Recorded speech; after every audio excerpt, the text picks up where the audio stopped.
Is it starting now?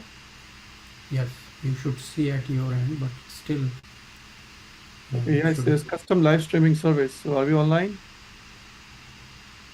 Yes, Prabhu, you should see at your end. It has become online now. All right. Hare Krishna and good evening, everyone. Thanks for dialing in today. This is the ISKCON of Silicon Valley Wednesday evening program, live streaming from California, Mountain View. I can see here a few guests here. I can see Priya, Rick and Shri Fishel. I can see Manjari Mataji, Hare Krishna.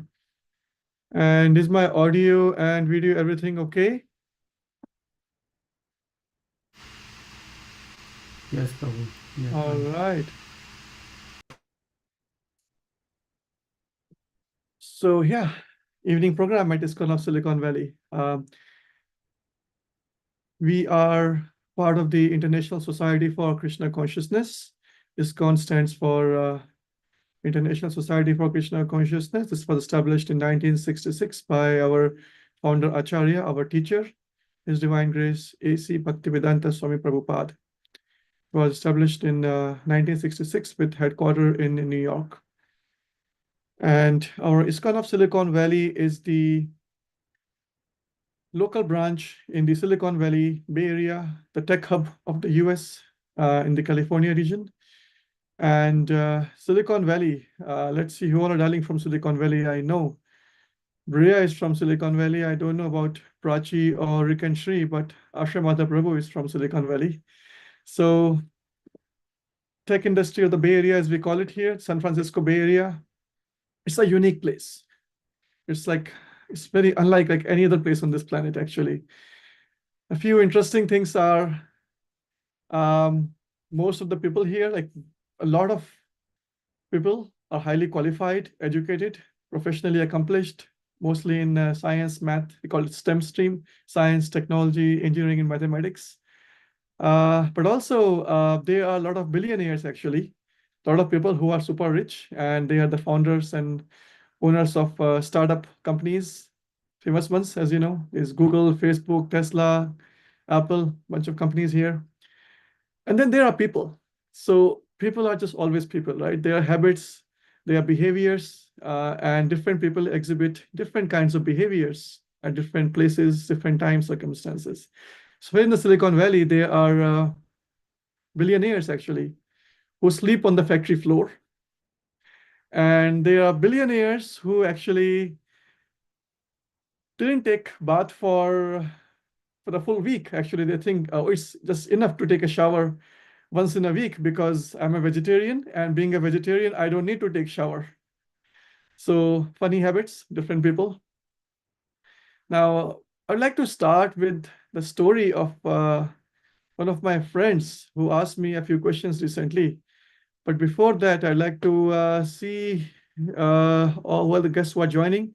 I see Alpana is joining. Good morning there in Dubai, and thanks for joining.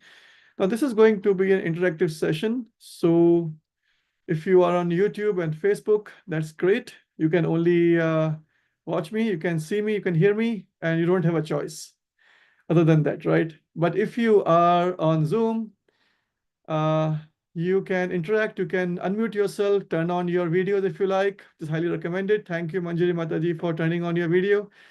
And you can obviously interact and ask questions and discuss things. I can see Bria also, and a couple of chat comments. Okay, Rick and Shri.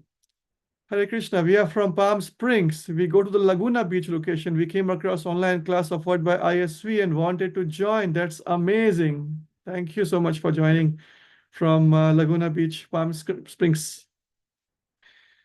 Okay, yeah, so as I said, feel free to unmute yourself at some points and share your reflections, realizations, and ask questions as we progress. For the next hour and a half, you are stuck with me unless you want to disconnect. And if you are here by mistake, dialing in just by chance, you are in the right place. So don't leave. Now, yeah, so we were talking about a friend. So, yeah, I have a friend, obviously in the Silicon Valley area, and he shared with me an interesting situation. So, very much like many people in the Bay Area here or California in general. He's a high-tech professional working for a multinational, multi-billion technology company. Now, he lives in a neighborhood which is kind of a contrast, much like the entire Bay Area or everything in the world, right? There's black and white, there's rich and poor, there's uh, different ethnicities, different diversities of people everywhere. So in this particular area where my friend is living, actually, it's a kind of a very close contrast in different. Oh, we are driving in a car. That's why the video is turned off. That's fine. Thank you so much for listening, but you can actually drive safe. Okay, no need to turn on your video. So yeah, back to this friend. Now he's living in a place where his neighborhood, his community has a lot of rich people, and obviously they are expected to be highly qualified because they are in the Bay Area and they are making a lot of money. So almost everybody in the neighborhood is at least a master's degree holder and engineer, scientist working for a technology company. And then every house has at least one vehicle, at least two vehicles, at least two cars. One of them, as he was telling me, at least one car here is Tesla, BMW, Mercedes, or Audi. So that's the neighborhood he's living in. And then, not far from his house where he lives, right outside his community, there is another neighborhood, an apartment community, where he sees the stark difference between his location and that location in terms of the living standards, the people, the language spoken, the culture, and the people there are mostly the daily wage earners, like hourly workers, handyman, contractors, gardeners, electricians, plumbers. He doesn't see there are no Teslas, Mercedes, and BMWs there. They are pickup trucks. Many of them are improvised for their day-to-day chores, their professions, suiting to their plumber or electrician profession, whatever they are doing as contractors. And most of them are Spanish-speaking people. And obviously, he says that yeah, the education level there is not too high. Maybe high school graduates, maybe less, and many of them are kind of daily wage earner laborers, like the hourly workers. So very stark difference, very sharp difference from where he's living versus where he goes out outside his community for a walk. And then, but this friend, he works, as I said, in a tech company as a professional. So he was telling me he stays in the meetings from what 7 a.m. in the mornings up until like 8, 9 o'clock in the evening, 9 p.m. and 12, 13, 14 hours is just a norm, sometimes even more, 16 to 18 hours. And right before sunrise up until late sunset hours, he's just working, working, working. And this day he was coming out of a Zoom meeting with his coworkers, with his team, and he was telling me that everybody in my company, my team, is seeing the message in chat window. Okay, no problem. So I'm going to turn off the screen sharing for some time. And thank you for letting me know, Mantra Siddhi. So you can see me now full. Okay. I'm guessing I'm not sharing the screen anymore. So yeah, back to the story. So this friend, he's coming out of the office meeting and he's super frustrated because everybody in his company, nobody is happy. His team, like around 7 to 8, 9 members in his team. And one of them says, hey, I have a son. He's like 3, 4 years old. And I get to work in the morning. My son doesn't get to see me in sunrise. Well, when he's going to sleep around 8 or 9, I'm still at work. My son doesn't see me. And then there is another coworker who is telling that, oh, well, I live with my parents. They are old, they are sick, and in the same house. I still don't see them for a week. Another one said, I don't remember when I had the last dinner with my family. It's just forever, so many days. I just don't eat with my family anymore. And then he was telling his director, his boss, actually, she works literally insane hours, like 14 to 16 hours minimum. She starts sending emails at 6, 7 a.m. in the morning, doesn't stop until midnight. And that's just a brutal work culture. And then on top of that, there is a wrong example being set up by a coworker as he is claiming that there is one person in his team, she's working like from 3 or 4 a.m. in the morning She starts sending emails, and then her manager actually says in the meetings very loudly, she claims and appreciates the that coworker. Everybody should be like that. Look at her. She is my right hand. What an inspiring, what an impressive work contribution she is doing. So basically, somebody who's getting up in the morning 3 or 4 a.m., as my friend is telling me, and setting up wrong standards is getting all the appreciations. So that's the nature of this company, my friend's company, where he's working. Now, he goes out around 9 o'clock on this day, and he goes for a walk and goes to the other neighborhood I was telling in the beginning. Right outside his community, he's saying in that neighborhood where he's saying, well, the people are not so educated. They are not top university graduates. They are hardly college, high school diploma holders, maybe at the max, and then they are not rich. But what I found was that all the parents were playing with the kids outside. He saw the kids laughing and giggling and jumping with joy with their parents. My friend was telling me he kept on walking, and he saw, didn't mean to, but he just happened to look inside a window, right? And he just noticed a bunch of people happily having dinner together. And another house, he went, another window, he said they were singing on guitar and music and having fun. And that's the difference he was telling me about. I thought the happiness is about getting a good, college graduation degree or a PhD or whatever, and then making like 200, 300, 400K in the Bay Area, getting so many stocks and getting a big, huge car and living in a big house. And then I don't see that happiness in my life. And where is the real happiness? I see that real happiness in my neighborhood, the people there who are seemingly less educated, who are earning less money than this neighborhood people, who don't drive fancy cars. And then he started questioning more. And let's open the room for discussion, and see if anybody else here resonates with this kind of situation. What my friend was telling me, I'd like to hear from others. If you have been through this situation, or do you know anybody else like this?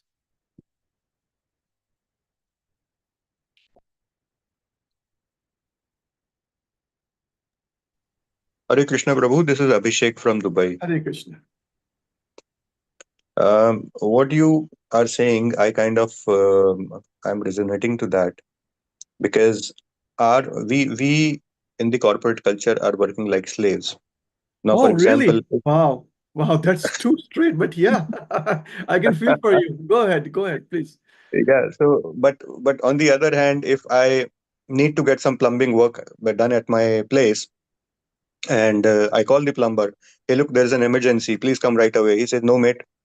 My work starts at 10. I'll be there by 11 at your place. So that kind of freedom those people enjoy, which we do not. Hmm, interesting. Freedom. That's a heavy word. Freedom. Yes. Freedom, yes, Yes. that's true. Yes.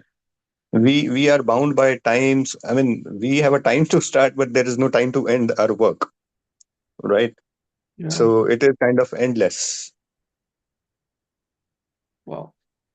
Thank you for That's my sharing, Abhishek yeah. Prabhu. That's my Yes. reflection. Thank you. Yes. And that's a good example of somebody who is a plumber, and then he has a priority preferences for his family, his personal life. At least he wants to take a good breakfast. I don't know what they are doing, at least a good morning time with his family, or exercise, or whatever they are doing, but they have a purpose, right? Good. Anyone else would like to share other thoughts?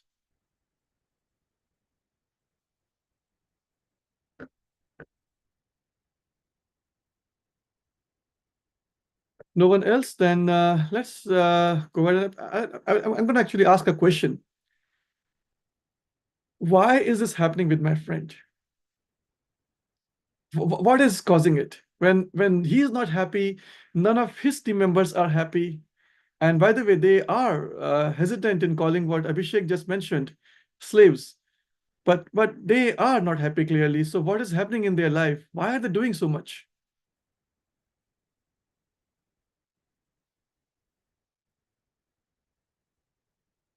They're sacrificing their kids, their family life, their family dinners, their parents, their relationships, their rest, their sleep, everything. But why are they doing it? Because they really want to do it? I don't know, maybe some of them. They really want to get away from their family. But I'd like to hear from others. Hare Krishna, Prabhuji. This is Shri. Nice to meet you. Hare Krishna. Nice to meet you My too. husband and I, we are here. We're driving in the car as I already, sent you a text. Yes, yes. So we think the reason they are unhappy because they are chasing materialistic happiness, which is temporary. Okay. You will never get happiness out of it because it will always come and go. There is no end to it because the more you want, the more you get, the more you want.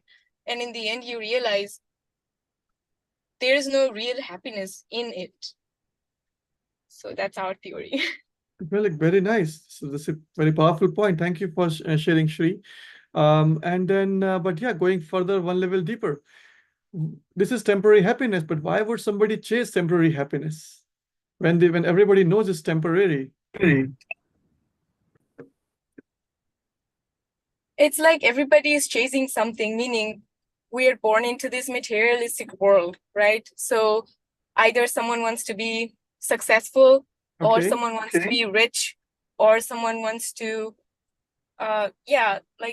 indulge into materialistic stuff. But this is all temporary because this is our body, and the body it's not permanent because the soul is not going to get happiness from materialistic thing. This is temporary. I don't think I have anything new to say about that. That's perfect. That's perfect. And this indulgence, and this is basically misidentification with the temporary things. Good.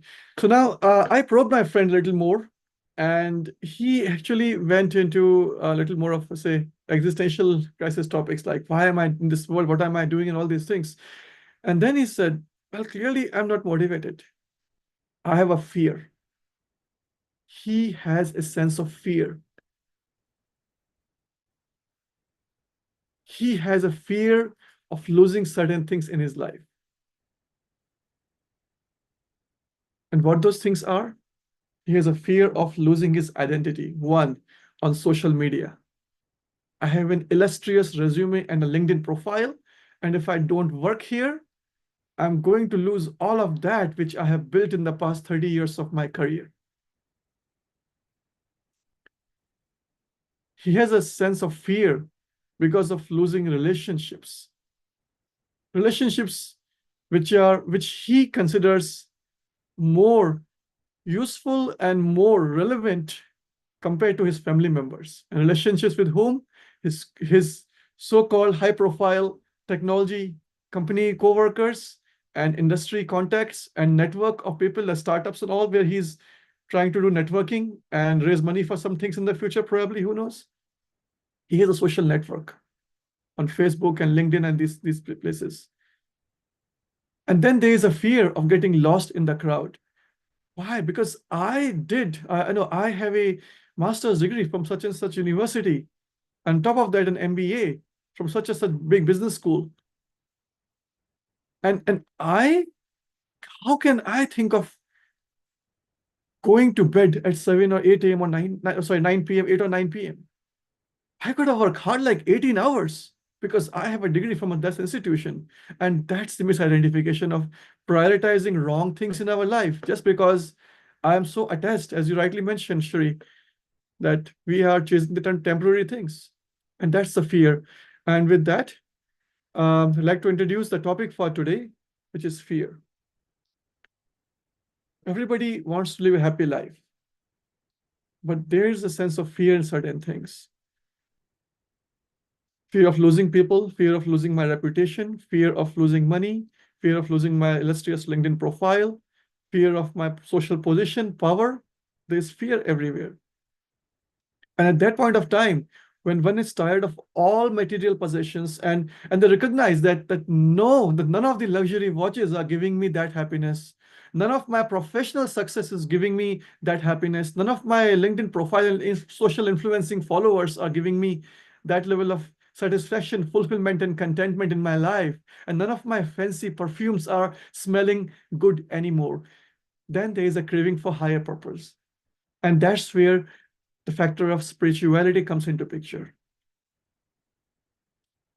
Some people recognize early in their lives, some when they're 50 or 60, and others they just never understand because they are living in the life in this fallacy that life is all about staying logged in to their company laptop for 18 hours. And that's the benchmark for my success. Any thoughts so far? Any objections or any comments before we move on?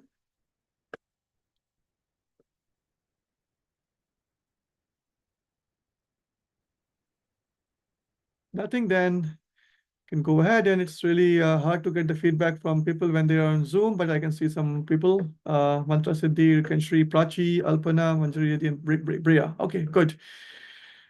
I'm sure there are audience listening and watching us on YouTube and Facebook. So again, welcome everyone who is joining, and let's get started. So we already started, but getting started into the discussion further in the Bhagavad Gita. So we'll read from Bhagavad Gita today. And many of you, I think all of you are familiar with Bhagavad Gita. And before we start the reading into the Gita, I'd like to do a quick round of prayers. So, as you know, there are always standard operating procedures. Rene is here, my friend. Rene, how are you? Good to see you. Thanks for joining. Okay, so you missed the most interesting part, Rene, but I hope the discussion will be more engaging going forward. So we'll try to catch you up there. You see my screen? Right. So yeah, there are standard operating procedures, just like the doctor goes for a surgery. They always sanitize their hands and wear gloves, right? Gloves and cape and everything. And there's a pilot who starts to fly an airplane, and he or she, they always have a set of procedures to go over the logs, the time schedule, the wind, and all the, I don't know, those parameters they're provided to them. So similarly, when we start reading the Gita, the ancient wisdom text, we always start with the prayer of thanks, gratitude, and seeking for blessings from the previous teachers who have passed down this knowledge to us all through the several hundreds and thousands of years in the past. So I will recite some prayers in Sanskrit, but the English translation is visible on the screen. So you are free to read this translation behind your muted mics. And if you know the Sanskrit, you can also do the Sanskrit. Om Ajnanatimirandasya Jnananjana Shalakaya Chakshurunmilitam Yena Tasmai Shri Guruve Namaha. Nama Om Vishnupadaya Krishna Pesthaya Bhutale Shrimate Bhaktivedanta Swaminiti Namine. Namaste Saraswati Devi Gauravani Pracharine Nirvishesh Shunyavadi Paschat Dishtarine. Jai Shri Krishna Chaitanya Prabhu Nityananda Shri Advaita Gadadhar Shrivas Adi Gaur Bhaktavinda. Hare Krishna, Krishna Krishna, Hare Hare. Hare Rama, Rama Rama, Hare Hare.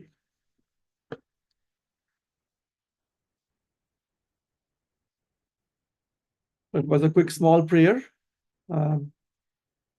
Now, just to get Rene up to speed and those who are joining us now on Facebook and YouTube. So what we discussed was a case study of a real example of my friend who complained about his unhappy life despite having a so-called successful career, living in a very opulent neighborhood, driving a very luxurious car, and having a very high-profile corporate job. But he was complaining, he was regretting about not having happiness in his life.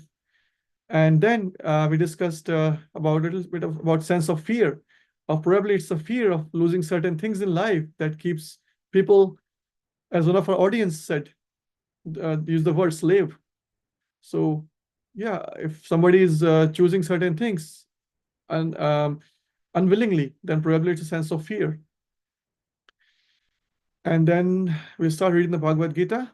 So I'm going to bring it up now, not on the screen, but I have the copy with me here. I think, Rene, do you also have it with you?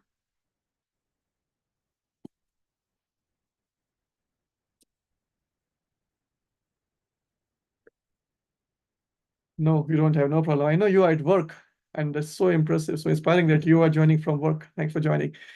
So those who are driving, please don't. Yeah, I see that. Yeah, those who are driving, please don't get distracted. Audio is enough for you. Don't need to read anywhere.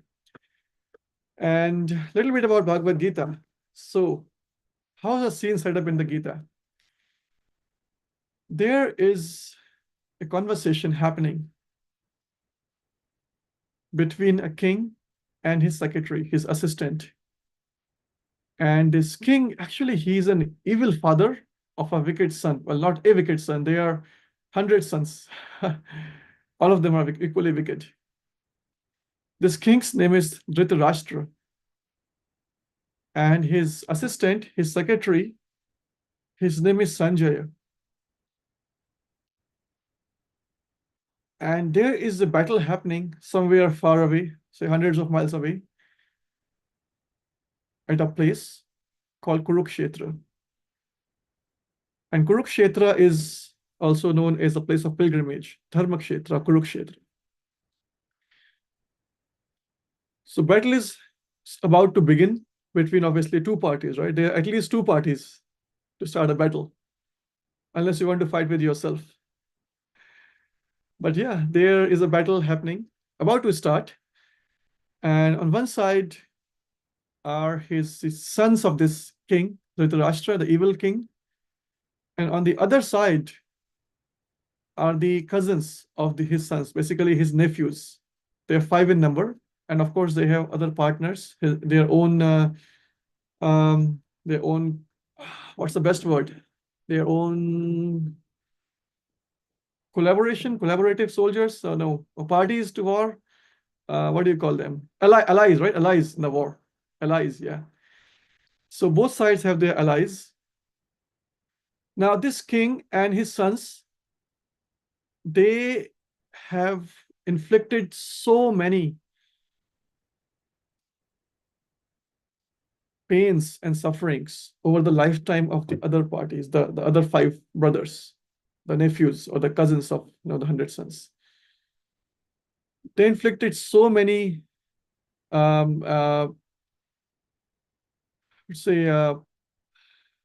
miseries, and they tried to kill them, poison them, they tried to burn them, they cheated them in gambling match, they tried to publicly humiliate their wife. They were sent to forest on exile for 13 years. So much of injustice, right? And why? Because they were denied, actually. They were not given a piece of land to manage, to rule, even though they were the rightful heirs to the throne. And when they came back from exile, they were told that we won't give you even a land of a size of a small pin or needle that can go into that, like, just tip of a needle. Like I have this pencil, the needle. We won't give you the size of a land of this size even to rule. Do what you can do, right? So now with all of this suffering and undergoing so many miseries all over the entire their life, so many years and years, now looks like the battle is inevitable. It's going to happen. Battle for a cause, battle for justice. And now this evil king is asking his assistant. Now, why is asking assistant? The battle is happening somewhere else. But because this assistant, his name is Sanjaya, he has got this special ability of live streaming, right? As all of you are getting live stream from Zoom here over the internet. So he has, in those days, he had some special ability to live stream or telecast what's happening somewhere else because of a divine power, a special vision that was granted to him by his spiritual teacher, Vedavyasa. So now Sanjay is the secretary and the king is asking. And that's how the Gita, Bhagavad Gita begins. So I'm going to read a few verses in Sanskrit in the beginning. Sorry, not in Sanskrit, in English actually, yeah. So it's easy to understand for everybody. Dhritarashtra said, "O Sanjaya, after my sons and the sons of Pandu," so Pandu is his brother, who is no more, and he was actually the rightful owner of the throne. So O Sanjay, after my sons and sons of Pandu assembled in the place of pilgrimage at Kurukshetra, desiring to fight, what did they do? So now he's asking my sons and other sons. He's not calling them nephews. He's calling them his sons. So that's where he just starts with the sense of disowning his nephews, who are actually rightful owners of the throne, the rightful heirs. But my sons, yeah, they are my sons. And what are they doing? So now Sanjay, his secretary, says, all right, live streaming starts. O king, after looking over the army arranged in military formation by the sons of Pandu, King Duryodhana went to his teacher and spoke the following words. So Duryodhana is the son of this king, this Dhritarashtra, is a wicked son, who is the main conspirator behind everything. So he's now going to observe the armies on the other side. Okay. And then he's going to his teacher. He's telling his teacher, oh, my teacher, behold the great army of the sons of Pandu. Yeah, they are not my cousins. They are sons of Pandu. So that's another way he's showing the sense of disowning them. So expertly arranged by your intelligent disciple, the son of Drupada. So he's giving a very sarcastic comment to his own teacher. And look at that. You taught somebody military art, the science of warfare, and that guy is going on the other side and arranging the military on their side. So not only he's challenging his teacher, but he's also disapproving anybody else on the other side, right? He's a student of his teacher. And here is this army. In this army are many heroic bowmen, equal in fighting to Bhima and Arjuna, great miters. Yeah, fighters actually. I don't know why it says miters, but it's fighters like Yuyudhana, Virata, and Drupada. So he's now calling out the names of people on the other side, the famous, the valiant warriors, right? Bhima, Arjuna, Yuyudhana, Virat, and Drupada. And then other fighters. There are also great heroic, powerful fighters like Drishtaketu, Chetikana, Kashiraj, Purujit, Kuntibhuj, and Shaibya.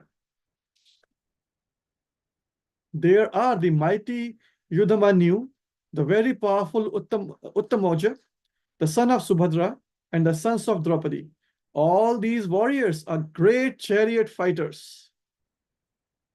And now he's done with mentioning the names on the people of the other party. Now he says, but for your information, my teacher, or best of the Brahmanas, right? Let me tell you about the captains who are especially qualified to lead my military force.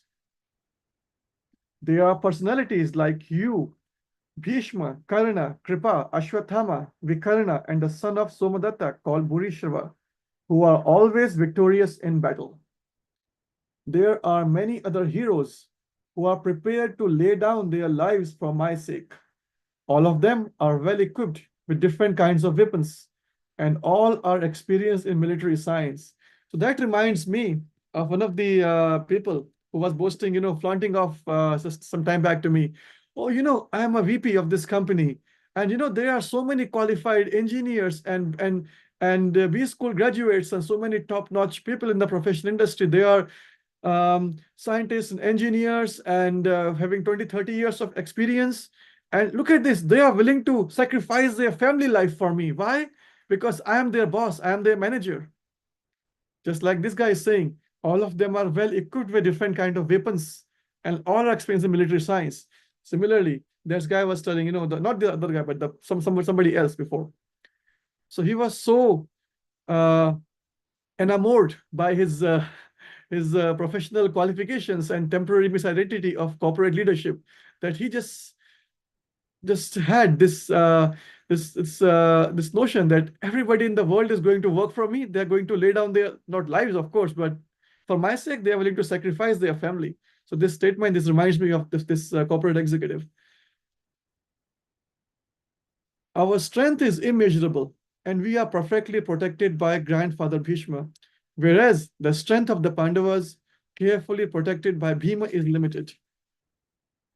All of you must now give full support to grandfather Bhishma as you stand at your respective strategic points of entrance into the phalanx of the army. Then Bhishma, the great valiant grandsire of the Kuru dynasty, The grandfather of the fighters blew his conch shell very loudly, making a sound like the roar of a lion, giving Duryodhana joy. And after that, the book mentions there were conch shells and drums and bugles and trumpets and horns. They were all suddenly sounded with a tumultuous sound. And that's how the battle was about to begin.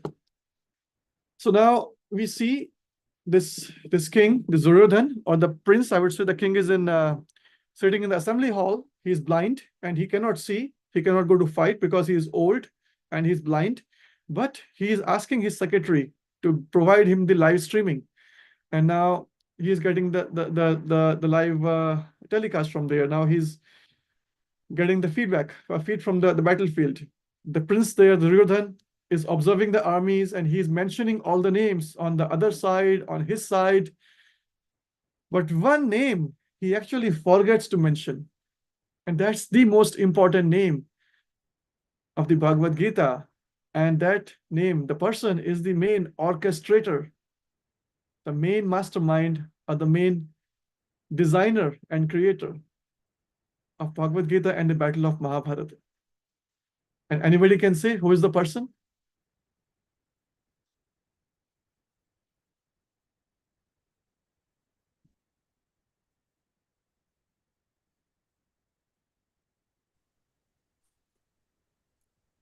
Yes, go ahead. Shri Krishna. Shri Krishna, thank you. So observing the armies on both sides, this king or this prince, the son of the king from the wicked party, he mentions all the good names, all the famous names based on the material qualifications, all the physical abilities of who can fight and who is a famous warrior and who is a valiant person and so on and so forth, who is skilled in what kind of fighting. And because he was lost in identifying people with only their physical and material qualifications, he completely disregarded the biggest factor, which is not physical, which is not material, which is beyond this world of material definitions. That's an entirely spiritual person. That's Krishna. And this incident reminds us of all such people who think that material affiliations and material qualifications are just enough, sufficient to progress in my life and career and bring us happiness. Imagine, have you ever seen a movie or read a novel which starts with the wicked party's opening sentence or the villain opening the movie? I mean, I grew up in India, right, watching the Bollywood movies, and a bunch of them, they start with the villains, the bad guy starting the movie, the first opening dialogue. So that's how the Bhagavad Gita starts, from the wrong side. And as we already know, most of us know that the battle ended in the defeat of this side. And this person who was giving an observation, who was sharing an observation of all the warriors on the battlefield, that person was killed at the end because of all his misdeeds. But yeah, important factor, the lesson to take away from this incident, the beginning of the Bhagavad Gita, is that in the pursuit of material qualifications, in pursuit of material belongings, we just ignore the main person, the main spiritual factor behind this, all of this. And that spirituality, that person is Krishna here. So then the Gita continues, and then the light or the focus, in the Zoom, they call it pin the viewer, right? So you can pin on a particular person. So in the same way, the focus now shifts on the other side. And this is where the conversation starts between this guy, this Prince Arjuna, who is the finest of all the warriors. The Arjuna is a famous archer, the bowman, and he is asking his friend, his mentor, his Krishna, that I'm confused. I just cannot do this fight. I just cannot fight anymore, because these are the people for whom I carry respect. They are worthy of my respect. and they are my cousins and uncles and grandfather, and how can I fight against them? And then Krishna reminds him of his duty to fight. And then the Bhagavad Gita, in the remaining chapters, it actually unfolds the deep knowledge of different kind of yogas, karma yoga, jnana yoga, bhakti yoga, and so on. So this is how the plot of the Bhagavad Gita is starting. And we will take a few reflections at this point, and then we can go into reading certain a couple of verses actually, maybe just one or two, and then we can continue discussion. But at this point, let's hear if any of you, the audience here, have any feedback, any reflections, realizations at this point.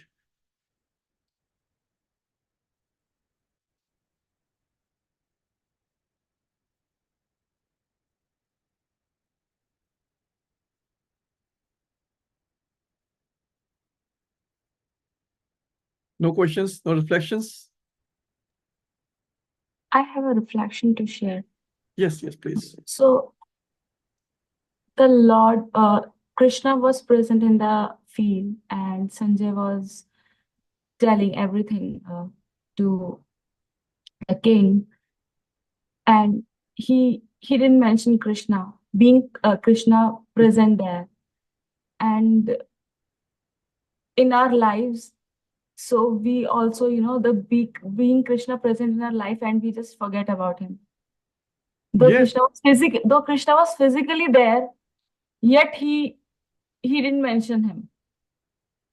That's so true, and it was Duryodhan, right? So Sanjay is Yeah. yes. Duryodhan was mentioning all the names, and Krishna was present right there in person, but and we don't know it's on purpose or just forgot. He completely ignored. He didn't observe it. But he maybe just focused too much only on the material. And another reason is that Krishna had promised not to fight in the battle, because the condition was that either so when they approached Krishna to everyone ally in the war, and he said, okay, on one side you can take my army, on the other side you can choose to have me, on the condition that I will not fight.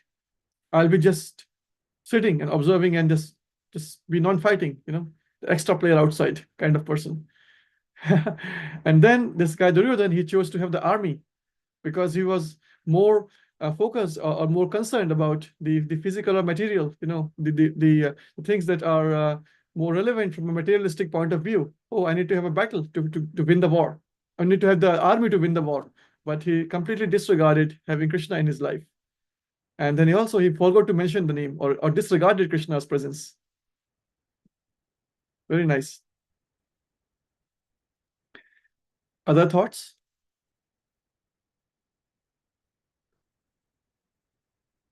Ren, if you are saying something, I cannot read your lips because you are on mute. You have to unmute yourself on the phone or in your laptop. You don't know how to do it? You can do that.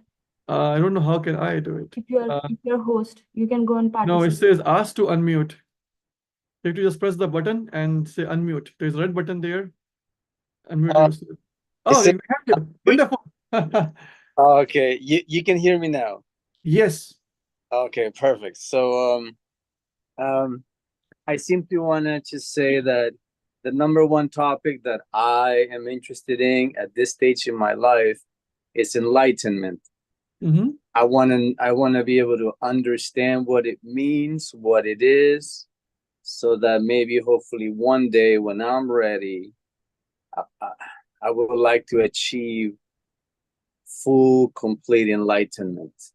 So I am open to learn anything that anybody can teach me about the meaning of what it is and how I can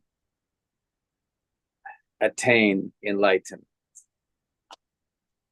That's so sublime, and thank you for sharing it, Rennie. I'm so inspired to hear you. Yes, enlightenment, right? Despite getting all the material possessions, people don't understand the value of enlightenment and self-realization. So I'm so glad that you're asking this question. So yes, you are on the right track, and the book Bhagavad Gita is revered by many, and it's being read by millions of people all over the world, and for several centuries in the East and the West, people have been following it and getting benefit from this. So stay in the association of practitioners, and it's very simple. Enlightenment is not like you will go on a moon and you are able to fly tomorrow. You can, in this body, in the same life as you are living, we all can get enlightened if we're on the right track. And stay on the right course. You are in the right place. Good. Thank you for inviting me. Thank you for allowing me to be part of this beautiful group of people that that I hope to learn from every single one of you guys. So thank you. It's a privilege to be here. It's a privilege to have you here. It's our fortune to see you. So thank you, Renee. And then, yeah, so we continue on. If no other comments, I don't see any other hands raised. But then, yeah, so on the topic of enlightenment, right? So, yeah, the Bhagavad Gita is a book of self-realization and enlightenment, and through the process of bhakti yoga, as we are practicing. And bhakti yoga starts with listening. It's called shravanam, or listening. And we are all doing the shravanam. And the next is kirtan, which is speaking or glorifying Krishna. So that's what we are doing, listening and speaking. And that's the first one or two steps of bhakti yoga and towards enlightenment. And today's topic is talked about the fear. So in the beginning, we mentioned about the factor of fear. And what all different kinds of fear do we have, by the way, in our life? Any thoughts on that?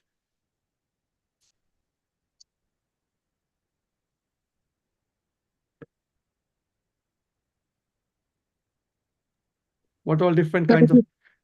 Hare Krishna, Prabhuji. Yeah, Hare Krishna. Prabhuji, the fear of losing in the mad race that we are running. Oh, fear of losing in the mad race that we are running. Okay, that's what my Though we- friend mentioned to me, right? That this Yeah. person. Okay, good. Though we are into it, though we understand, but still somewhere we are obliged to run in that mad race. Okay, So that is the fear. good. Fear of losing in the mad race. Fear of failure. Fear of losing in the career. Good. Others? What other kind of fears do we have? Fear of end, life end. Fear of life and fear of death. Yeah. That's big one. That's big. Yes. Fear of how about fear of financial security, isolation, fear of loss of control. I want to be in power.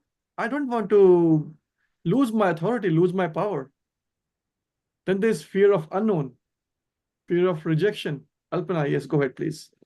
Abhishek this side, Prabhu. Yes, Prabhu. Yeah, all types of insecurities. Insecurities, all side of that, and even though they are not manifested in front of us, like something is like, a dog is running behind me, or some snake is on my neck, and that's a fear, of course. I'm sure I will get that, right? But Yes, that's a yes. manifested fear. But then there's what you are saying is insecurity is like more is unmanifested, or which is more subtle. Yes, yes. Fear Thank of you. losing our status in society. Fear of losing our status in society because I think that I belong to this society.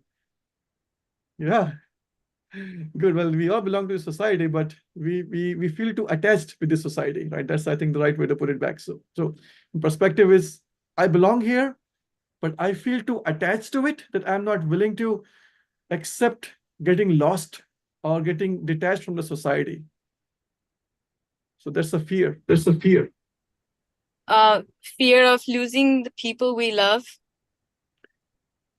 Fear of losing. Fear of losing people. Oh, I see. I hear there's echo on your side. Echo on your side. But Yes, we're in the car. We're still in the no car. problem. Oh, no. Sorry. And fear of losing the people we love. Fear of losing God's blessings. Mm-hmm. Mm-hmm. Fear of losing the sight of the right track, being in the right track. Well, these are all the important points. And thank you for sharing that, Shri. So if you don't mind, yeah, so going on mute, thank you.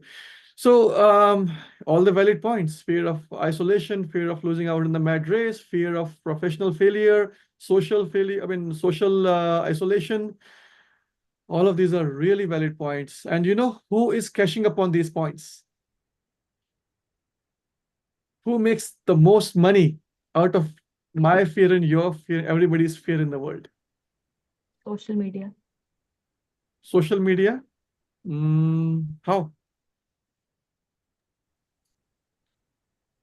because of our fear, we show off and we are the products of social media. Okay. And okay, so you're saying we are the products of social media. Well, to some extent, I kind of agree that we tend to do certain things in our life that might appeal on social media, and we tend to align our activities, and we go away from our natural proclivities towards artificial way and try to do certain things Yeah, to be true. up. Yeah. That Just to makes show sense. off, just to show Well, off. yeah, good point. Anyone else? Who else is making the most money out of us, our sense of fear? Any Insurance. guesses? Insurance. Yeah, insurance. Well, yeah, that's the most important. The biggest company or the industry that makes the most money out of my sense of fear. Well, there's insurance for everything. There's a health insurance. There's home insurance. There's vehicle insurance, pets insurance, disability insurance, there is credit insurance, there is funeral insurance, so that people can, somebody can pay when I die for my funeral rights and all. Any other kind of insurances? Earthquake, fire, floods, right? They all come in the home insurance. So, any wild guesses? At least from the guest here and the coming from the US background. What is just the market size of the US economy, of the insurance industry? What is the market size of the insurance industry in the US? Any guesses?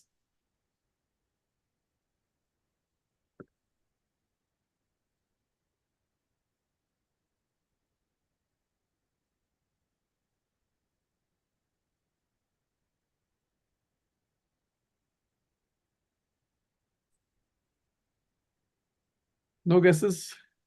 I don't know. When I learned this, I was really surprised to hear that the US insurance market is actually $3.8 trillion. $3.8 trillion actually is the gross domestic product, the GDP of Indian economy. And that is the size of US American insurance market, which is completely built upon our sense of fear. And do you know how much an average person spends per year on the insurance in the US? Any guesses? At least from the audience in the US, I know Bria is here, Rick and Shri are here, Renee is here. How much are we paying for insurance? $3,000 a year. 3,000? 3,000? Okay. Okay, 3,000. Okay, 3,000. You know, average US person is paying 11 grands every year. 11 grands per person insurance cost. And then if I look back on how much do I eat in a month, if I look into all the milk I'm drinking, all the butter and ghee I'm eating, all the vegetables and fruits and groceries, my supplies and my toiletries and bathroom supplies and everything, and if I include like my total expenditure per month is no more than $400 to $500. Even getting best of the best organic food from Trader Joe's and Whole Foods and everywhere, and I'm spending no more than $400 on my monthly cost of living, my eating actually. And I'm spending $11,000 on my insurance cost every year. So 400 becomes what? 4,800, 5,000 at max, 6,000 at max. Entire year, my cost of eating and my daily supplies, I'm paying double of that in my insurance every year. And that's because of sense of fear. All the good reasons that our friends have mentioned here. Anyway, so back to Bhagavad Gita. So Bhagavad Gita has a good perspective on the sense of fear. And that's the good news, right? That there is a problem statement we discussed, and then the Gita is there to enlighten us on how to get rid of this fear. Isn't that a good news? Yay or nay? Good. So I'm going to bring up some interesting text from the Gita. And this time I'm going to share my screen. Okay, in here.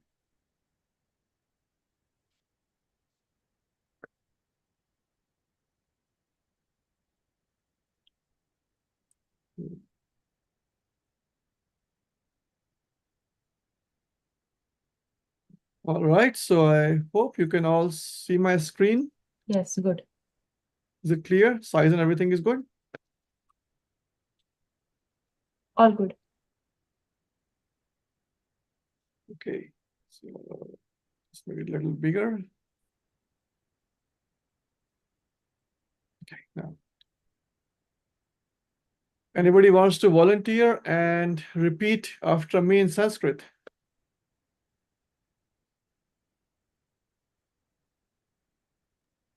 Yes, Prabhuji.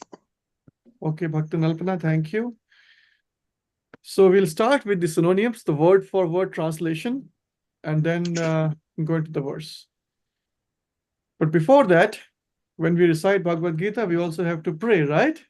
Our Bhakti Yoga practitioner, life as a practitioner is full of prayers. Prayers full of thankfulness, gratitude, and prayers for seeking blessings. So if you can repeat after me, Alpana ji, please. Om Namo Bhagavate Vasudevaya. Om Namo Bhagavate Vasudevaya. Om Namo Bhagavate Vasudevaya. Om Namo Bhagavate Vasudevaya. Om Namo Bhagavate Vasudevaya. Om Namo Bhagavate Vasudevaya. Wheat, freed from. Sweet freed from Raga, attachment. raga, attachment. Bhaya, fear. Bhaya, fear. Krodha, and anger. Krodha, anger. Mat paya, fully in me. Mat maya, fully in me. Mam, in me. Mam, in me. Upashritaha, being fully situated. Upashrita, being fully situated. Bhava, many. Bhava, many. Jnana, of knowledge. Jnana, of knowledge. Tapasa, by the penance. Tapasa, by the penance. Puta, being purified. Puta, being purified. Mat bhavam, transcendental love for me. Mat bhavam, transcendental love for me. Agataha, attained. Agataha, attained. Vitaraga bhaya krodha. Vitaraga bhaya krodha. Manmaya mamupashritaha. Manmaya mam uprashitaha. Bahavo jnana tapasa. Bhavo jnana tapasa. Puta madbhavamagataha. Puta madbhavamagata. Vitaraga bhaya krodha. Vitaraga bhaya krodha. Manmaya mam upashritaha. Manmaya mam uprashitaha. Bahavo jnana tapasa. Bhavo jnana tapasa. Puta madbhavam agataha. Puta madbhavam agataha. Would you like to lead and I'll follow you?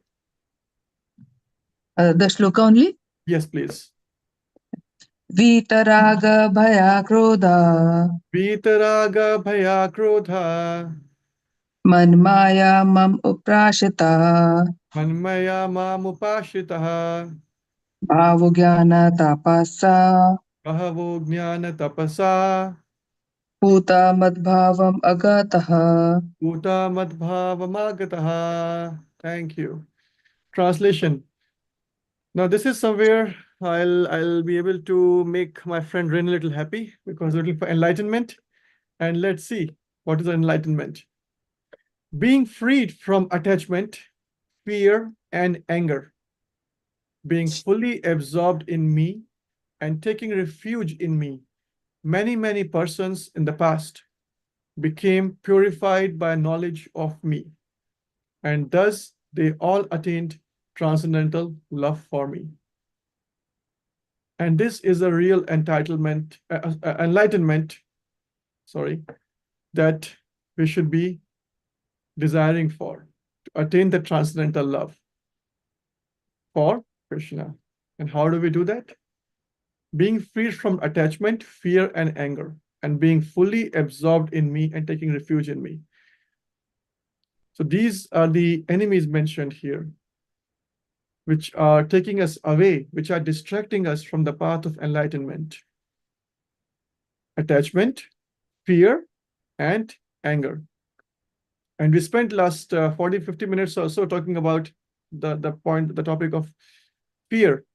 So good news is that yes, we have a detailed purport by our teacher, His Divine Grace A.C. Bhaktivedanta Swami Prabhupada, who is also the author of this English translated version. So are we ready to go into the purport? Oh, let's see what Renee is saying. Oh, I'm so sorry. They're calling me back to work, my supervisor, so I have to. But no worries. I have to go back to work. Thank you. But no problem. You can continue watching this on YouTube. I will share the link with you, Renee. And then I will make sure you don't miss the beginning and the rest, the remaining of this. But thank you so much for joining, Renee. please send me the link to the video. Absolutely, I will. Thank you, everybody. Have a wonderful night. Thank you for joining. Have a wonderful, enjoy the rest of your day. Bye-bye. Okay. As described above, it is very difficult for a person who is too materially affected to understand the personal nature of the supreme absolute truth. Generally, people who are attached to the bodily conception of life are so absorbed in materialism that it is almost impossible for them to understand how the Supreme can be a person. Such materialists cannot even imagine that there is a transcendental body which is imperishable, full of knowledge, and eternally blissful. It's a very common observation. You go out and talk to people. Do you believe in God? Well, yeah, most of them will say, I'm an atheist or I'm agnostic. I don't know where is God. God exists or not. I don't believe in God, and so on things. But then, for those who are saying, yeah, there is a God, and how does a God look like? And does God have an address? Well, I don't know. And how can you approach God? And just stumble upon this topic. Well, it's good, yeah, people believe in God, that's nice, but then people have no idea of how God can be a person. But the good news is that God is a person, and God's body is not like our body. So my body is perishable. Is there anyone else here whose body is not perishable? I'm the only one. Right? So imperishable. So God's body, Krishna's body is imperishable, full of knowledge. Yeah. So Krishna doesn't need to, or Supreme Personality of Godhead doesn't need to go to CNN or NDTV or social media to scroll for 2 hours for some piece of information, which we call knowledge, and then eternally blissful, right? So we have to find knowledge, but Supreme Person is always full of knowledge, and he is eternally blissful. He doesn't have to watch a movie or go to a club or watch a sports game, because every day is fun in his life. Every walk is a dance. Every gate is a dance. Every sound is a music in his life, and that's why he's eternally blissful, right? Now, in our life, now what happens in our life? In the materialistic concept, the body is perishable, full of ignorance, and completely miserable. We are born, and then we go to school, and I know my son doesn't want to get up in the morning, but we have to pull him out of the bed and make sure he's taking good shower, good breakfast, and he goes to school on time. Then we go up. We grow up, we go to college, and we get a college degree, and then we go to job, and then we struggle, and we try to find happiness, as we discussed in the beginning, my friend. who is living in a very opulent, rich neighborhood, but he is still trying to find happiness. And he says the happiness is in my neighborhood because the people on the other side, they are happier than me. And yeah, so, and completely miserable. So that's the misery we are talking about. Birth, old age, death, and disease. Nobody wants to die. Nobody wants to get old age. Nobody wants to get disease. Well, except my doctor. He wants me to get sick, right? That's how he makes money. So, but yeah, therefore, people in general keep this same bodily idea in mind when they are informed of the personal form of the Lord. So yeah, when we talk to people like, yeah, there is a God and there is a person, and God is a family, and then God is of the form, and there's a deity form that we are trying to approach, and then we can establish relationship with God. And they are perplexed, like how the God can be a person, because people tend to limit God in the material form that we have, that all of us have, which is full of ignorance, completely miserable and perishable. But there is a form which is beyond these three limits, right? And then for such material men, the form of the gigantic material manifestation is supreme.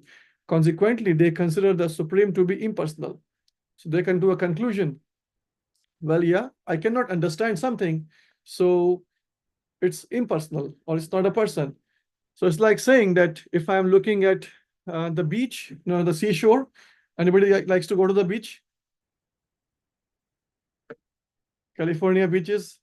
How about Rick and Shri in SoCal? We love it. Love it, right? Love it, right? Oh my Yes. God. Oh my God. I wish I could live there. The beaches in the Bay Area here, like not so, well, they are still cool in Southern California, but it's very cold here. And Yes. it's full of clouds, haze, and those things there. So, but yes, Los Angeles and Laguna Beach and Long Beach and all those places, they're amazing, beautiful. So imagine going to a beach and say that, wow, there is no end, there is no land here. It's just the end of the land. That's how the people used to think in the older days. That's called land's end. Like the land is ending there. And the sea is formless. There is no form of the sea.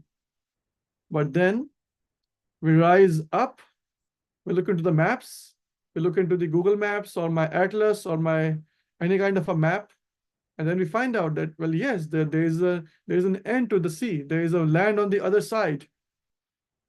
And the sea is bound by a certain mass of land and all the other sides, and therefore it has a form. And it has a distance and it's a dimensions. So then the sense of dimensions and distance comes into picture. And our perspective completely changes because we are looking at from a higher level, from a satellite point of view. So in the same way, when somebody is looking at the God and approaching from a very, very microscopic point of view, from a very, very narrow perspective, and they would say, well, the God is not person. Because if you see a person is somebody who is burning, who is getting born and dying and suffering, and has to go to office and take care of the kids and always under the risk of getting fired from their job and all those things. But how can God be here like this? He's not a person. Well, God is a person who is beyond these things of miseries. Now, let's move on. So when these people are informed that spiritual life is also individual and personal, they become afraid of becoming persons again. So they naturally prefer a kind of merging into the impersonal void. So there is a concept of God being impersonal or void. It's in void. Well, and that's where the fear of fear of becoming persons again comes into picture. And there's a sense that, yeah, after I pass on from my body, I become, or even this life, I can become the supreme. I am one with Krishna. Another ulterior motive could be, I am Krishna, or I am same as Krishna, or I will uncover my ignorance. I will become Krishna tomorrow.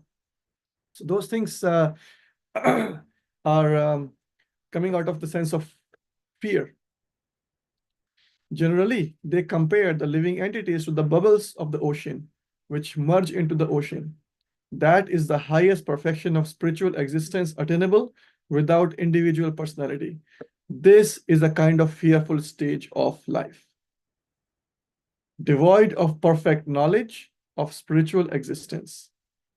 So if I don't know that the if I don't know the map, if I have not seen the satellite view, and if I do not understand that the sea, the Pacific Ocean, has a shape and has the dimensions, there is a depth and there is a width and there is a distance, right? I conclude, due to lack of my knowledge, that the shape doesn't exist. It's just unlimited water.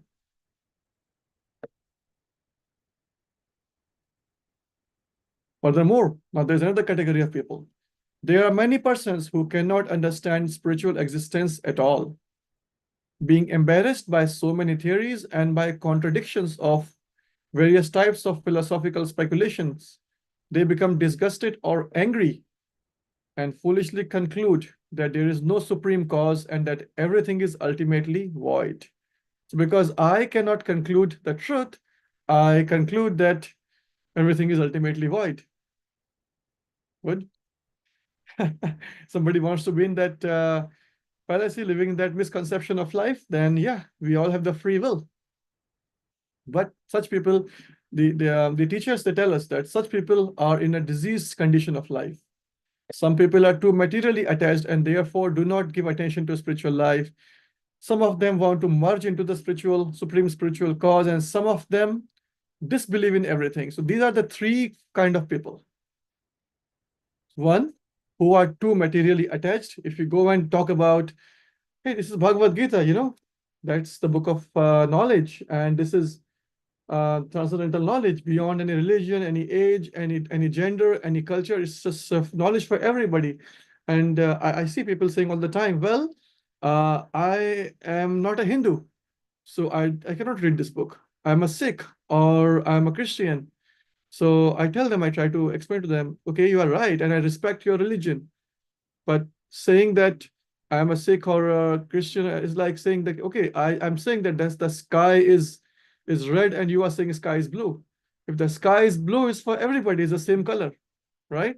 So what the difference it makes if I have to pay the taxes the laws are same for everybody. The DMV, Department of Motor Vehicles, the traffic laws are same for everybody, regardless of my color, my race, my gender, my age, my religion. In the same way, the knowledge of Bhagavad Gita is transcending beyond all the material affiliations and qualifications of this life.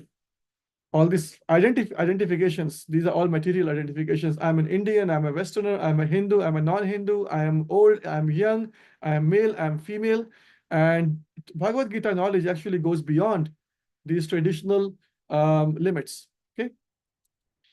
Now then, these people are materially attached, and then I have to convince them. When we distribute books, we have to tell to them, and then they are, yeah, this is something really good, and I must take it.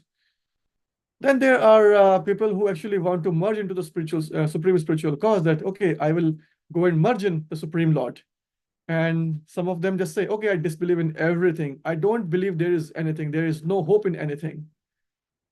And they are just so angry and frustrated in everything. They have lost all the hope. But again, I said in the beginning, there's the good news. The Gita is there for everybody. And there is no reason to be hopeless. However, this last class of men take to the shelter of some kind of intoxication, right? Drugs, marijuana, and those things. And their affective hallucinations are sometimes accepted as spiritual vision. Yeah, so people take all the kind of drugs and addictions, and then they hallucinate that they are getting a spiritual vision. One has to get rid of all three stages of material consciousness. All of these three: attachment to material life, fear of a spiritual personal identity, and the conception of void that arises from frustrations in life. So going back to our presentation here,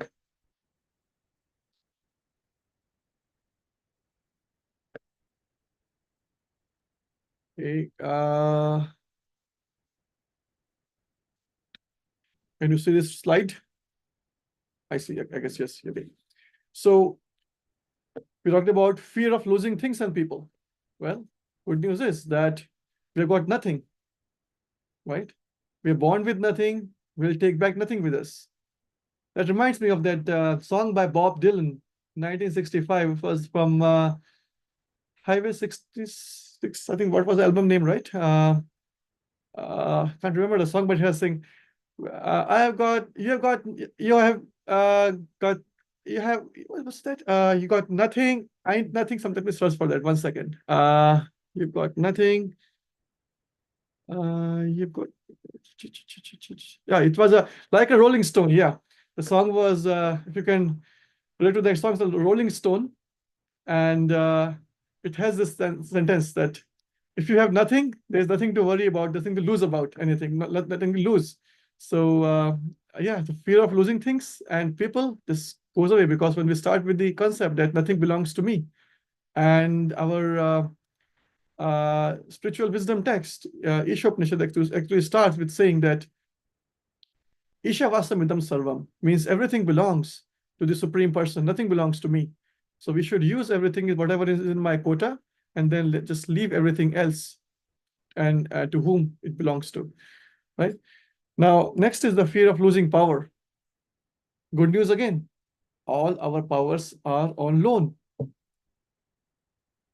If I lose my power, there is no need to be afraid of getting lost in the mad race, because the power never belonged to me. Was I born with power? There's a sense of power. Somebody thinks I'm an authority after having many years of my successful career. I'm a CEO or a VP or a director, and then there's a sense of losing the power. But then we must understand that that power is gone the moment I'm resigning, or in some cases, I'm fired from my company for some misdeeds. The badge is taken back, my friend. The laptop is taken back immediately. And now you understand that that power was never yours. It's taken away because it was on a loan given to you for the right purpose. So just use the power as much as it's needed and then move on. Fear of change. It says, right, change is only constant in this world. Everything remains, nothing in the world remains constant. Change. Everything keeps on changing, and our body as well. The Gita explains in a very, very scientific way. Dehinosmin yatha dehe kauma aram yavanam jara tatha dehantara prapte dhiras tatrana mohiyati. The body is changing every moment, and a sober person is not bewildered when the body keeps on changing, and the chapter of this body comes to an end. The new chapter begins. That's about the fear of change. Fear of not being loved or being appreciated by people. Yeah, so this is a very important one. Don't be a victim of somebody else's ignorance. Just because someone else is ignorant of my true characteristics and my qualities, I don't have to judge myself based on their ignorance. There are people who are spiritual practitioners. In the practice of bhakti yoga in Krishna consciousness, we are seeing beyond our bodily definitions or bodily conceptions. We are seeing each other as a soul, not the body. The soul is a spark of Krishna, the Supreme Personality, and the soul is the same in you and me and everybody, regardless of my body and your body. And when we are living in the association, in the company of such enlightened spiritual practitioners who are seeing beyond the body, who are seeing somebody who is deeper inside, that's the soul, then we get to understand that, yeah, there are people who are appreciating for what I am. There are people who are truly respecting me as a person. There are people who are genuinely interested in my growth, in my spiritual progress. And then I stop worrying about the people who disregard me, who don't appreciate me, who don't love me. I don't care, because I am in a good association. I am in the company of good people, where I can talk, I can dance with them, I can eat with them, I can sit with them, I can have fun. And I know a lot of people are doing it. Bria is one of our old friends. She's enjoying. How is Bria? How's it going for you? Getting appreciated? Do you feel that sometimes? Anything you'd like to share? Yes, hello, I'm here. Yeah. Yeah, I definitely feel the love and appreciation, but yeah, I was just telling your wife that like I just get very stressed at work. I'm so sorry. Can you repeat the last part? I get very stressed at work. Oh, stressed at work. Hmm. Okay, yeah. So yeah, there's a remedy, and that is going to come for you. It's actually happening. keep on attending the classes, reading, and I'm sure one day you will tell me my life is much better. So, but if you ever feel, anybody feels, the lack of appreciation or not being loved, just look inside into the association we are having. It said my personality is a reflection of 5 people I work and live with the most. So who are those 5 people I'm living with the most? And if you look, and if you choose like 2 or 3 or 4 or best, all 5 of them, devotees of Krishna, spiritual practitioners of Bhakti Yoga around you, you'll always feel a fulfillment and love and appreciation in your life for who am I? And life will automatically become stressless, stress-free. So I'd like to read this last slide by Srila Prabhupada, our founder Acharya, our teacher. Fear is due to worrying about the future. A person in Krishna consciousness has no fear because by his activities, he is sure to go back to the spiritual sky, back home, back to Godhead. Therefore, his future is very bright. Others, however, do not know what their future holds. They have no knowledge of what the next life holds. So they are therefore in constant anxiety. If we want to get free from anxiety, then the best course is to understand Krishna and be situated always in Krishna consciousness. So our founder teacher, our Acharya Srila Prabhupada, was a perfect person actually who demonstrated all of these qualities of taking complete shelter on Krishna and completely surrendering and relying only on Krishna.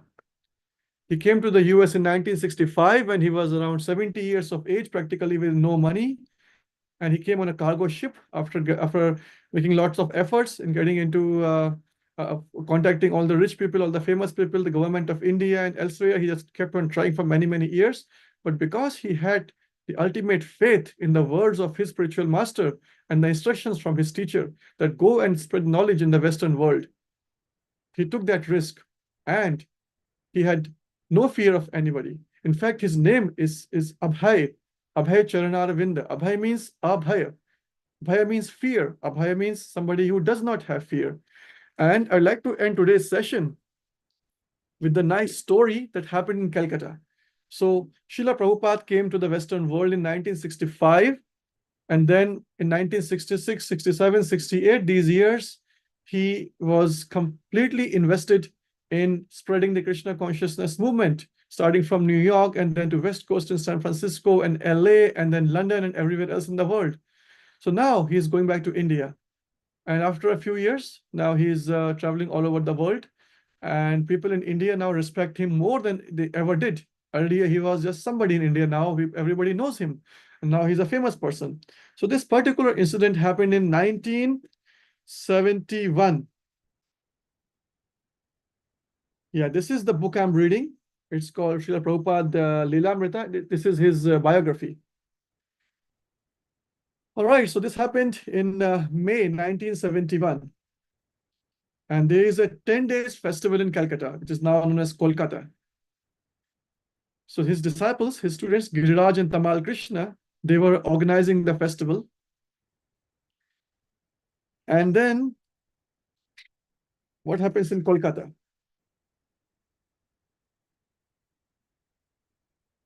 There was a bunch of, people, some kind of revolution, or they call them revolutionaries or rebellious people. And the word used here is Naxalite. Naxalite terrorist threatened Prabhupada's life. These young communist terrorists who had been active in Calcutta during Prabhupada's visit of 1970 had never disturbed him until now. Their tactic was to approach prominent businessmen in their homes or on the street and coerce them into cooperation with Naxalite political objectives. If a businessman refused, the Naxalites would burn his home or place of business or even assassinate him. The Naxalites, who were eager for all of Bengal to turn from their religious traditions and embrace communism, they saw Prabhupada rekindling the religious spirit in Calcutta. Prabhupada's tremendous crowd-gathering pandal, pandal means a big, huge tent, they concluded was undermining the principles of communism. Fly or die, fly or die, read the note Prabhupada received. He informed the police, who regretted their inability to help. Well, I have seen those things happening in my life. Police just says, unable to help you. Anyway, so the whole of Calcutta, they said, was in terror of the Naxalites. Prabhupada, however, refused to be intimidated. He would not fly. Even if they were to attack him, he said, what better way for a Vaishnava to leave his body than while preaching the glories of the Lord? The next night, as Prabhupada came from the crowd to speak, so next night is happening, he's going to the stage. There's a mic speaker system set up there. And then now Prabhupada is going to start his evening program on the stage. He noticed a group of rowdy young men, Naxalites, near the stage. They were protesting the preferential seating of certain dignitaries on stage. Yeah, so their agenda was that, yeah, why are there some people getting priority seat? It's a communist way of looking at things, that why are certain people sitting on the stage and while all of us are sitting on the ground or the chairs? When one young radical shouted that the radicals themselves wanted to dance on stage, devotees invited them to join in a kirtan. So they were not expecting that devotees want everyone to dance. And when they said, yeah, can we come on stage? And devotees said, yes, come on in, dance with us. And they were surprised. The Naxalites backed down, but continued shouting and disrupting the meeting. They began banging the seats of the wooden folding chairs, calling out Naxalite slogans, and threatening to burn the place down. Others in the audience began talking nervously among themselves, increasing the commotion. In a vain attempt to bring order, some of the devotees threatened the dissenters. Pushing and scuffling broke out in the audience. Prabhupada's voice rang over. Chintamani prakarashadma sukalpa vriksha kalp laksha viteshu surabhira vipalayantam. Okay, this is the Brahma Samhita version Prabhupada is chanting now. His voice rang over the powerful loudspeaker system. Appearing uninterested in the crowd, depending only on Krishna, he began singing prayers from Brahma Samhita. And within minutes, everyone quieted. And then the crowd subdued. So then there were more notes, more flyers coming in that says, it's fly or die. And the Naxalite returned the next night again, threatening again to burn the tent, all the infrastructure. Prabhupada said, call them, I will meet with them. The devotees warned him, Prabhupada, it's not safe. But Prabhupada insisted. In a small room behind the pandal, the tent, Prabhupada spoke with the hostile youths. They were angry and disrespectful at first. But as Srila Prabhupada explained to them the Vedic concept of communism with Krishna at the center, he caught their interest. They agreed to allow Prabhupada's meetings to continue without any further disruptions. So this was one occasion out of many such other incidences where Srila Prabhupada, as our teacher, is exemplary Acharya. Acharya means somebody who is leading with his example. As our exemplary teacher, he demonstrated the virtues, the value of fearlessness. And his fearlessness came from the fact that he was completely surrendered and devoted to the Supreme Person, Krishna. So with that, I'd like to end today's session with the end note that Krishna's final instructions in the Bhagavad Gita. Towards the end, he says, abandon all varieties of religion and just surrender to me. Do not fear. Sarva dharmana paritajya mamekam sharanam vraja. Aham tvam sarva papebhyo moksheshami mashucha. No need to fear, Arjuna. No need, absolutely. Just surrender unto me. We discussed how the fear happens. The fear happens because of the misidentification of our original entity, and we misidentify that with the material belongings, with surroundings. Our identity as the real person is the soul, and I try to identify myself with the surroundings, my relatives, my culture, my values, my body, and the nation and society, and so on. And once I start looking into my real identity, then I get the real stress-free life full of enlightenment And that's when I recognize my true identity as the spirit soul, which is a part and parcel of Krishna. So it's 8:30 p.m. sharp, and thank you everyone for joining. I'd like to welcome any questions, comments, reflections, and any thoughts that you can share to help everyone understand the topic from what you have taken away from here. Yes, please, Alpana. Prabhu, Abhishek here. Yes, please. So first of all, I would like to thank you for this beautiful session and your words.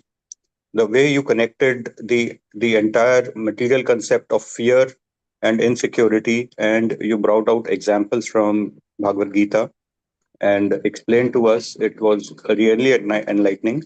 And personally, it helped me a lot. In a way, you kind of try to summarize the entire Bhagavad Gita. You started it off and then you closed with the last words of Krishna. So I think it was very helpful. Thank you for this. Hare Krishna. Any other thoughts?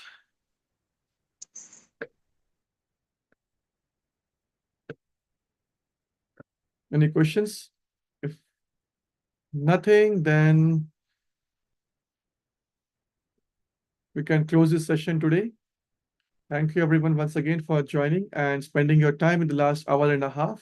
I'm extremely grateful to you for because you have chosen to invest your evening and time with the Association of Practitioners, and I'm sure you are taking back something from here. If you'd like to contact me in the future, you can always reach out to the ISKCON of Silicon Valley, and I'm living there, at least in the present body.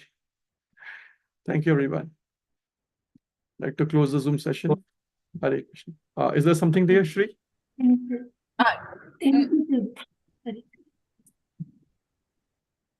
No, we just wanted to thank you for a wonderful session. Thank you so much. You're welcome.